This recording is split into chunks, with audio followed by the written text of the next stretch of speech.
What's up, everybody? Welcome to this week's episode of the Comeback Couples Podcast. I'm your host, Mark Jennison, with Kendra Jennison. And today's topic: why would you show up for a podcast missing one nail? I'm just kidding. How dare I?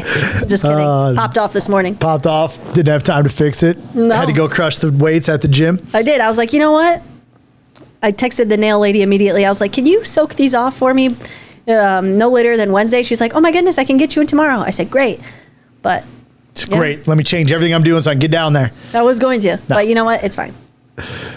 That's actually the topic of the story. Or that's the topic I want to talk about, not your nails, but that was just one of my funny jokes. You're so funny. But what I wanted to talk about today, or the topic today, is what is the story your relationship tells? What is the story your relationship tells? So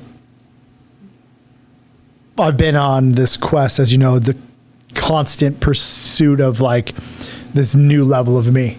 Yes. Which has been going on for years. Yet somewhere it's coming closer and closer. Yeah, and I definitely feel like everything is that you've been working towards is lining up, and it's kind of all happening at once. It's like boom, boom, boom. Some things still have to line up. Yeah, no, there's still a lot of things that are messed up. But like, why I'm saying that is because we had a conversation this weekend talking about the feeling that I'm after. Like Ryan will talk about it, or he'll understand. I'm always about like, I'm after this feeling. I'm after this feeling. I'm after this feeling. Kevin will say, hey man, like, what is this feeling you're trying to build? What is this feeling? And then in my relationship, it's the only thing that I actually have this feeling. Like I possess this feeling all the time. Yet I'm always trying to get more of it. I mean, I told you this morning. I said, like, I legitimately try to, like, every time I have sex with you or make love to you, I'm trying like to make it like the first time, every time, maybe not the first time, but you know what I'm saying? Yeah. Like the best ever in your fucking life. I'm in this pursuit of this thing, but this is not a conversation and topic about sex. This is a conversation and a topic about what is the connection, the conversation, the authenticity, the story of your relationship telling people. And ultimately it could be your relationship with yourself as well. Sure. So I wanted to talk about that a little bit because, you know, we went through this thing here this week where I'm like, fuck man, like this is who I am. This is what I'm trying to become. And then we're out shooting guns and we're doing these things. We already have it. And I was driving home from the gym and I'm like, why the fuck are you trying to always be something more than you already are when you already possess everything that you are? Where's this feeling of uneasiness come from? Yep. Yet I don't have that in the relationship with you. Yeah, that's true. But at the same time, you're always trying to make it better. I'm always trying to make it better. What I wanted to do though is I wanted to share, maybe I can read this. This is fucked up. Okay, let me go. Oh man, they changed it on me. Shoot, let me see if I can pull it up this way. Where are you at, Jeremy Finley? I sent this to you this morning. I wanted to read this to you. Open up, download. Is it a stack? It is. Oh. Maybe I can send it over to you and maybe you can read it. Okay. Tell me. Do you have your phone on you? Because for some reason. One file. I got it. Okay. I got it. So this is from September 26, 2020. Okay. This is my headline. You don't fit in. You don't deserve love. Isolation is your calling. What are you going to title this stack? You don't fit in. You don't deserve love. Isolation is your calling.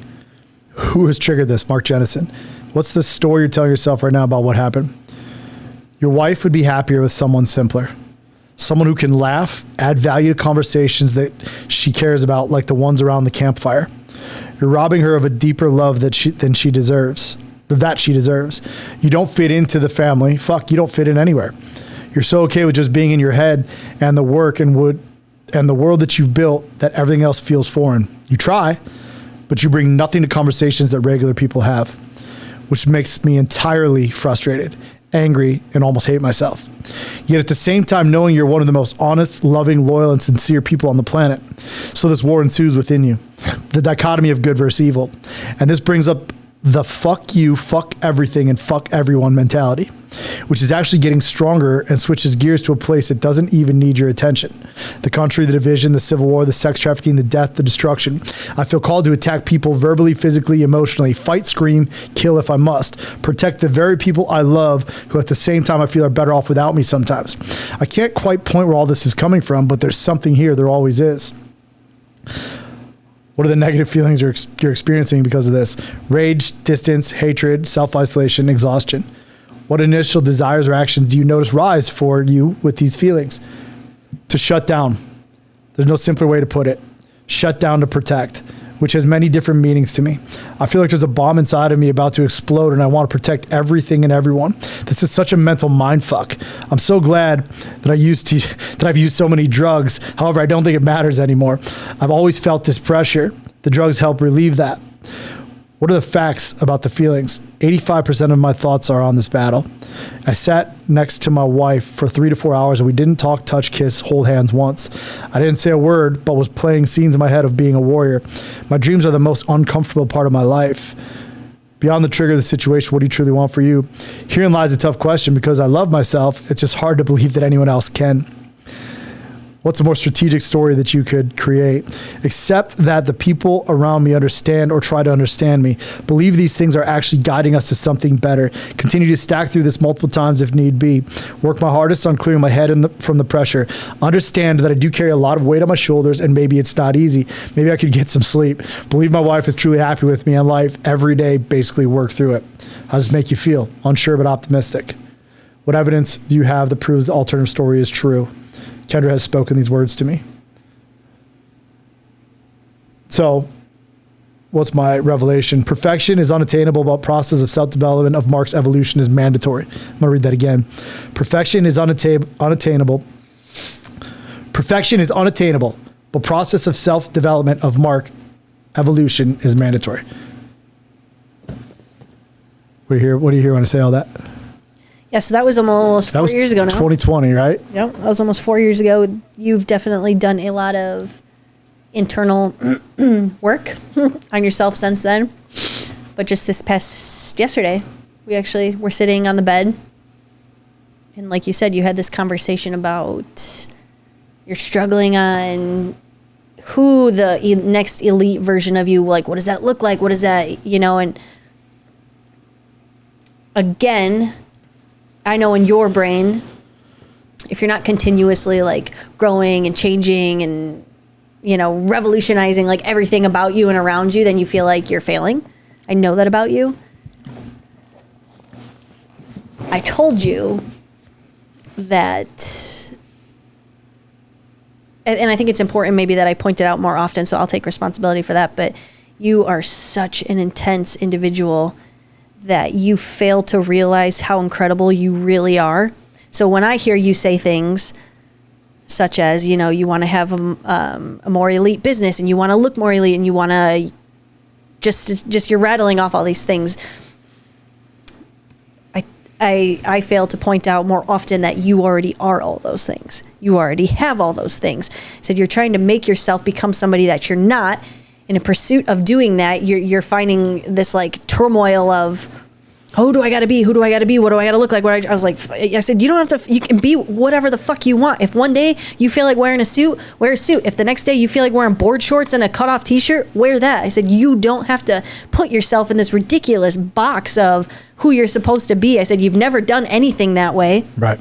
So why would you start now? And again, back to our relationship portion, I've always loved you for exactly who you are. Even all the crazy thoughts that you have, the, just all the ebbs and flows of you. I've loved you no matter what, and I've always made that clear. And you've always made it clear that, and you've always been totally verbal and vulnerable with me in the sense of like when you feel like what that stack you just read. I'm sure you read that to me 4 years ago. My call to action was to share it with you. So yeah, you must have. I've shared it with you. But you're open and you're vulnerable with me in those situations. So I don't ever have to take anything personal.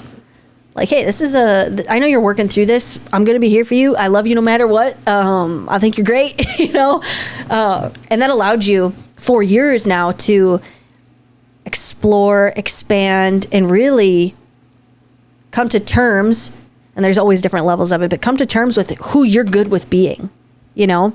If I was continuously like bashing you, or I don't know, just not making you feel valuable and was trying to change you, there's no way we would be where we're at right now, you know? So I guess back to the beginning of the question that you asked, what story does your relationship tell about you? One, I don't give a fuck what our story looks like to the outside world. I never have. I don't care to showcase it. I don't care what anybody thinks. The only thing that I care about and have ever cared about is what you and I think about each other, what you and I are doing with each other. I know for a lot of people that might be important, like, oh, you know, we got to put on this for the world. But I just don't give a fuck about that. The world isn't in my bedroom at night. You are, you know? And I think if more people took that approach, instead of caring so much about what they need to present to the world and what they need to be presented, like what do I look like? What does my story tell to the world? You know, I think it's important when you're building a movement, because there's a pursuit of something greater in that case. But the relationship is sacred. You and I are sacred. It's not for the world. It's not for everybody. I'm for you. You're for me. That's it. You know? So I guess that's just a really long-winded way of saying I love you no matter what. So the story that our relationship tells is one of constant evolution and massive fucking pits of disaster and defeat, not in the relationship, only in me. Sure. Because you don't feel like that 4 years ago. You've been able to have a steady rise. Yeah. Always protected, always provided for, always loved, even in my lowest points. I've never not felt loved. Never, right? Like, so when I say that, I look back at 20, because what was happening here in this thing that I just read to you guys, I was trying to hunt down who I am right now. Yep, exactly. Right? I was trying to get to this point, because right now in my life, this is an interesting thing. There's nobody in this world that can validate me right now more than me. Yep. And at that time, even though I thought that was to be true, but I didn't really know where I fit in. I wasn't fully claiming the alcohol guy. Yep. We were fresh. We were new. I was still climbing. I was only a few years into this comeback, only 2 years into this thing, right? Then all of a sudden COVID hits, and there's stress and there's pressure and all this stuff are going on. I fucked up many, many, many things, yep, right? When we went through it. But if I look at what the story I was telling right there is, how do I get to this place? Sure. And then I look at the story that we are telling right now, it's not for anybody else. No. You're 100% correct on that. Like, it is sacred. But inside of sacred matrimony and just connection and this soul level thing that we're after, I need to demand myself to rise in a big way. And I think that's my favorite part about our like growth and our transformation through being together, is that it speaks for itself. We don't have to fucking go tell the story because our story is unraveling in front of everybody without us even having to, try. Those of you who have been with us for however long we've been doing this, they see it. Yeah. They're like, holy shit, that's pretty fucking cool. And it is cool. It's fun. And where this recently came from was like, I want to put a demand on the movement to rise. Yeah.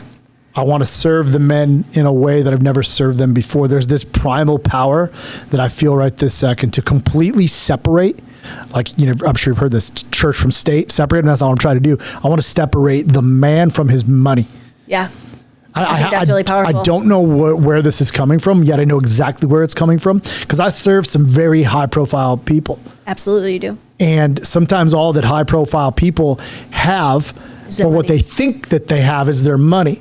Yep. And you said it the other day. Take me to the middle of the desert, strip me down naked, take everything away, put me with a bunch of... I'm coming out alive. Yep. Because I'm a fucking rat. That's the man you are. Right? I'm like a rat in the New York City, just going, right? That's fucking horrible. I don't even care. I don't even care what people say, right? They can make jokes that, like, a fucking back me into a corner, I'm going to come out gnawing at you. You will. That's probably a cooler animal than a rat. But my point is, like, I will do what is required when it's required, because I said I'm going to do what I needed to do. But I feel this feeling right now, right? If I look back at 2020, where it's like, damn, I didn't feel good enough for my wife, yet I felt perfect for you. Yeah. It wasn't that I didn't love you. It wasn't that I didn't adore you. It wasn't that I didn't desire you and crave you. I couldn't give me to you the way that I give me to you now. Yeah, you couldn't. There was like this fucking emotional barrier of like, there's a wall for sure that you were like trying to navigate past and smash through. But when we look back, there wasn't, like, when you look back and we're in it, it didn't feel like there was. It never felt like that. Yeah. And that's why I think this is so interesting about what is the storytelling, right? Like, it's like I climb the ladder and there's only one fucking force field, me. Yep. And that's what I want the listeners to understand. Yeah. I wouldn't trade anything. You know, I mean, I don't look at any fucking pornography. Nope. I don't. You don't even look at other women. I do not, right? Like I try to put my head down. I feel guilty in the gym if I look up and there's a girl. I just. You do. I just don't want. Well, one, I'm kind of like a person out on the internet and people are like, oh, he's looking at me, right? Yeah, God, like, that's the last I thing don't we want need. that to happen, and like, that's not the real reason why. But I don't want to disrespect you. But my point is this: like, I am so sold out in building this relationship and this life together that the story I want to tell will change generations in my last name. And I talk about this often, right? Not just from a financial standpoint, but like, I don't want to be, I fucking hated who I was. Yeah, you did. I think what's really, now that I'm like reflecting and you're talking and I just kind of was having these downloads of talking about, I love what you said and we've had conversations about it. The evolution of you and I and the story that we're telling and the transformations that we've gone through, we kind of started out, you're very, basic. Okay, what do we want? What does success look like to us? Who do we need to become? And then we start to become that. We start to transform. And then you start to think that you need the things, okay? Because the things are going to help me elevate and the things are going to help me transform, which in some degree, sure, that might be true, right? Now we're at a place of spiritual growth, physical growth, financial growth, just growth all over the place because this is who you and I desire to be to our core. Stripping you and I down completely, like take fucking everything away from us. Who are we at our core? That's going to say more about us than anything else that we will ever attain. I'm talking like material, physically. Strip us down, put us anywhere, and we're going to survive. I mean, it's one of the most powerful. I mean, what were we doing things yesterday? a couple could go through. What were we doing yesterday? Like literally out in our backyard having shooting competitions against each other. Yep. Which I won. She did, BB. But it's a really amazing. Like I said, it just I'd never even thought to reflect back on that until you had just mentioned that, because it's so much deeper. Like strip it, like with the thought of like anybody could do it. Like strip you down, take every fucking thing away from you. Who are you at your core? Put you naked, put you in a desert with absolutely nothing. Who are you? How are you going to survive? What are you going to do? You know what I mean? When you were just saying that, I was looking at my life, and I think where some of the frustration comes from the level that I'm at, or when I look across at some of my peers and I see them doing so much, perception is reality right? Sure. It just really is. When you look at these people and you look at the lives that they live and what they have, and I'm like, fuck, man, like these dudes are doing so much better for me. They never had to feel the pain the pain, the way that I felt the pain and how hard it could be, and like not could be, how hard it fucking is. And then I'm like, wait a minute, there's something much larger for me coming from it. Just keep going. Why did I have everything stripped from me 3 times so I could sit here and tell the story? Yep. And your journey is completely crafted and specified for you and only you. That's why I can't stand. I mean, we don't need to get on this, but like the whole social media thing, like everybody, it's a highlight reel, it's whatever. It's so easy to compare, and it can be a tool to expand your knowledge and expand your growth and to see what's possible. That I agree with. But at the same time, everybody forgets that you are uniquely gifted on this earth to walk your own fucking path. It's not supposed to look like his and hers and hers and this and this and this. Like, fuck that. I struggle with that. You did. You do sometimes still. I guess I do too.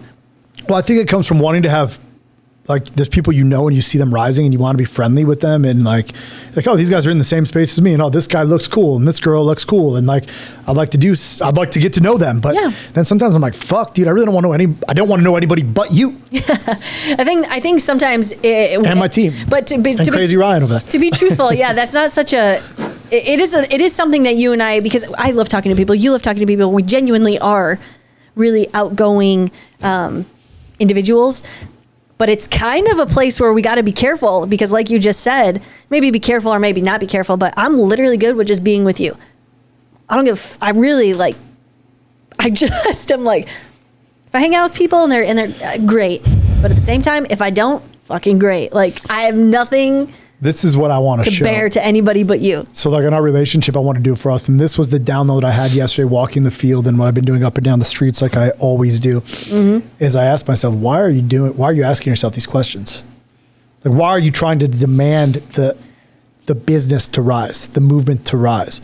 And there's a feeling that I'm after, but I already possess it. Yes. Right? But I already possess it. What I'm trying to do is distance myself from who I was. Yeah. And that's what the feeling is. I'm trying to put distance on that version, like how when you and I started dating, I had to put distance on that loser. So every day I had to be better, I had to be better, I had to be better, I had to be better, I had to be better, I had to be better, I had to be better. And even right now, I've just been constantly pursuing next levels of me through hard work. But when I asked myself, why are you doing this? And I was honest. I'm like, are you doing this so that, not from validation from other people, but like, are you doing this so people could see it? Yeah. That's an ego thing for sure. Right? Like the cars you want, the houses. And I'm like, no, man, I want to live my life for me. And then I got a download from God or maybe just myself. And it's like, do the things you want to do for you because you are who you are, which is very fucking simple. It's so simple.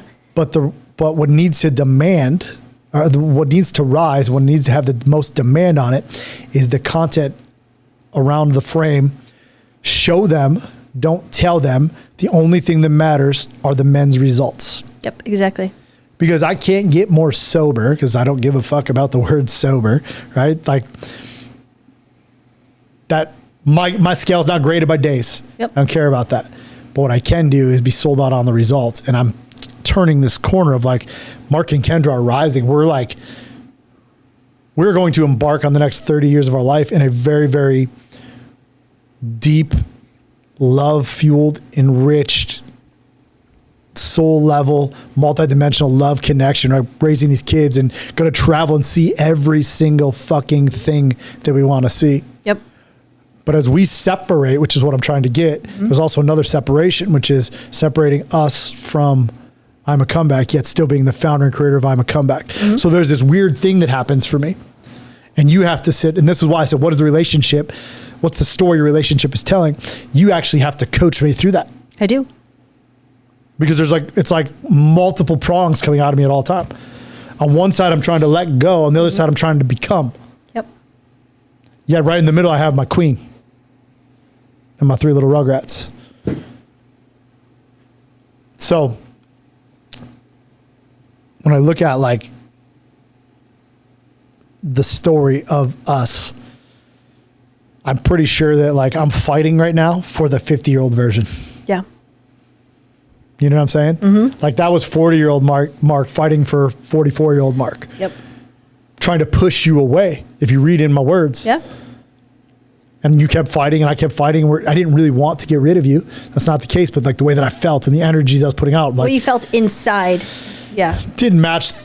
Never match your actions on the outside. I mean, I'm not afraid to open up and tell people the crazy shit that goes through my mind. Yep. Right? That's just the difference between me and most people. They're like ashamed and embarrassed. I don't give a fuck.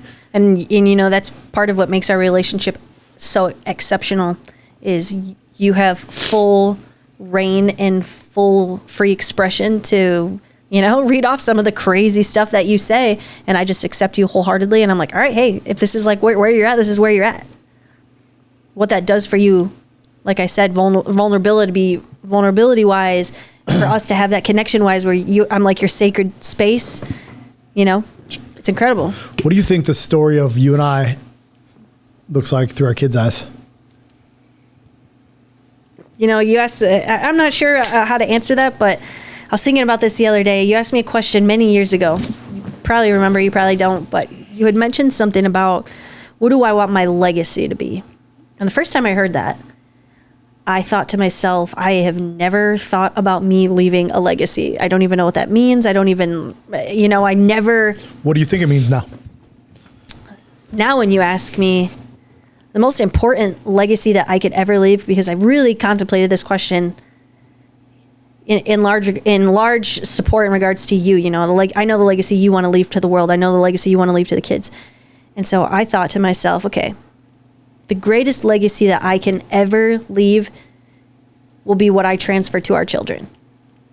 The love, the laughs, just how I raise these kids and who they're going to grow up to be is going to affect them. It's going to affect their children. It's going to affect their children's children. I mean, that to me is legacy, And I failed to realize that the greatest impact that I will ever be able to make is right in my four walls of our home.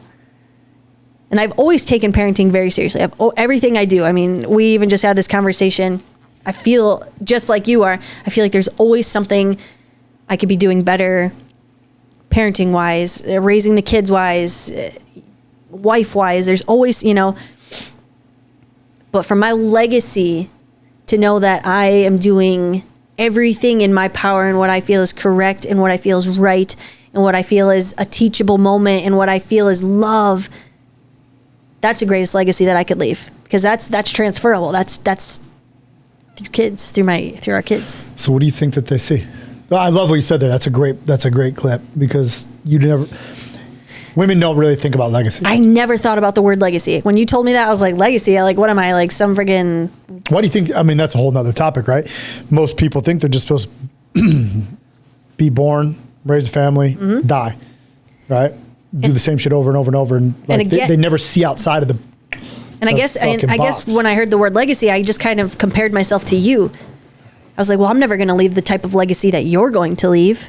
Failing to realize that mine, again, going back to what I said before, my story doesn't have to look like yours. My path on this earth is uniquely created for me.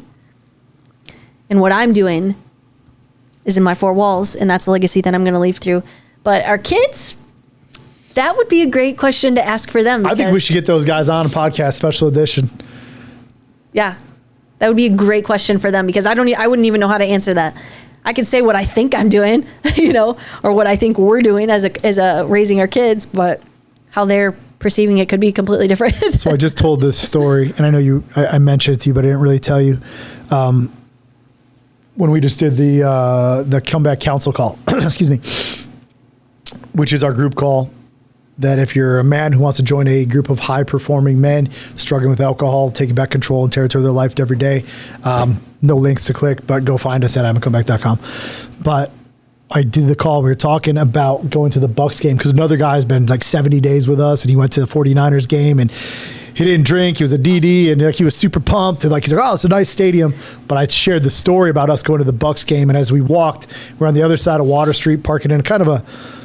in the city. We're not city people, so our kids don't really... They get very nervous. But we walk across the river, and it's nice, and we're coming into the crowd of the people and the bars, and it's getting tighter and tighter and tighter. And Bailey, who's typically just doing cartwheels and bouncing around and like a free spirit, sucked up to my side and got closer and closer and closer. Her little hand went up on my hand, grabbed my hand, and you could feel it as we got into the crowd, tighter and tighter and tighter and tighter and tighter, until we went all the way up there. And she was like on my hip until we got inside. Then she seemed to be okay, but she was on my hip. People, she's little in a sea, smell like pot, smoking pot, and people drinking on the streets. Just is not what she's used to. Just not what she's used to. But what I say, or what I see, and I will say that I believe is happening, is they're seeing that they're going to marry a man who is a protector and a provider. Absolutely. And I did a podcast earlier today about what do I stand for, and really I only stand for one thing: protection. Yep. If I really think about what I stand for, in all ways, my head's on a swivel. How can I take care of Ryan? Yep. When I take my time, how can I take care of my wife? How can I take care of Parker over in that room over there, right? Yep. How can I take care of my kids? My head is literally what do I need to do? In my mind, going back to what I was, do I need to lay my life down? I will do what is required if that's what's required. Do I need to stay alive? So why I'm sharing this with you and with these people is because I believe that everything that at least that I'm teaching them from the vantage point that they get to sit, as far as having me as their dad, is like, well, one, for Phoenix is big shoes to fill. Yep, absolutely. Which is I've got to work on him. Two, from the girls are like, they will find somebody like you. I need somebody safe. Yep. Even Phoenix, he needs to become the safety man. Absolutely. Right? He needs to become the protector. Absolutely. It's time for him to go out into the world and become the warrior. He's got it in him. I saw him wrestling the other day. He just never tapped into it because dad's kind of taken it from him. So sometimes on my quest to be a protector, I even use love as protection sometimes, and that fucks me up because too much love softens him. It does. It will. But what I really think that they're seeing is, and it's something that people would never mention when it comes to me. They see I'm a fun dad. Oh yeah, they for sure think you're a fun dad. Absolutely. The version that they get to see is like, my dad plays with me. Yep. Always makes time for me, is always there. Always there, plays for me, takes me where I need to be, makes stupid jokes in the morning. Yep. Right? Comes in the house at 6:50, 7 a.m. and just energy up. Energy ready to go. Energy's ready to go. What do you guys do? Let's, they're seeing, in my opinion, through us, a man and a woman who love each other in such an unconditional way that they truly live on their terms.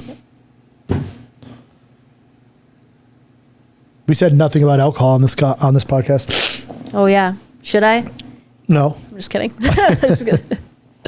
Yeah, I love that. I bet you're right. But I still think we should ask the kids that question. I think we should do a podcast with them. Yeah. Any words of wisdom for anybody? I don't know when this, you putting this out here this week, Ryan, or next week? We're about 3 weeks. Oh, about 3 weeks. So about this time, we'll be getting ready for Christmas. Whoa. So if anybody wants to send me any Christmas presents, feel free. Well, that's all I got, honey. Me too. I liked it. That's very good. What is your relationship story? What is the story your relationship is telling? Yep. And then you could go even deeper and who is it telling it to? Yeah. And are you doing it for people that do not matter? Because at the end of the day, the validation you need is from you and your queen, or vice versa, your king. Because when you decided to get into some sort of union, right? The sacred connection of soul, all that really matters is each other. Boom. Yet, from where I sit, if you are a man like me, it will be fucking difficult to be more. Yep. This should not be easy. I don't think that being in a relationship with you is hard, but I think being a provider and a protector and a fucking king is very, very difficult, especially in a time when masculinity is looked down upon and frowned upon. Absolutely. So that's it for today's episode of the Comeback Couples Podcast. We'll see you all next week.